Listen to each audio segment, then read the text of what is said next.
মালতী মল্লিক আছেন? কেন, কি দরকার? একটা বইয়ের ব্যাপারে কথা বলতে এসেছিলাম। 30 পেরিয়ে গেছে তার বয়স। চোখে মুখে অমিতচারের ছাপ স্পষ্ট। পুরো পাউডারের প্রলেপে তাকে প্রাণপণে ঢাকার চেষ্টা করেছে।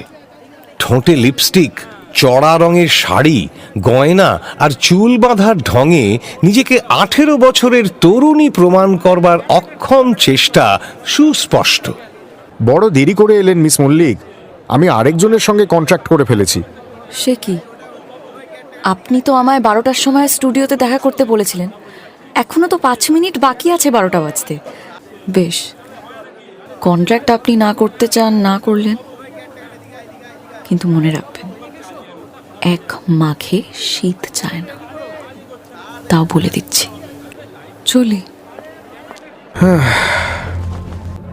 হলো না। মিস মল্লিক, আপনি এই যাত্রায় আমাকে একটু উদ্ধার করুন। কিন্তু ওর মা হবো কি করে? ওকে ছুতেই তো ঘেন্না ঘেন্না লাগছে আমার। এত কথা বলার পর সেটে গিয়ে কিন্তু মালতীর চেহারা সম্পূর্ণ অন্যরকম হয়ে গেল।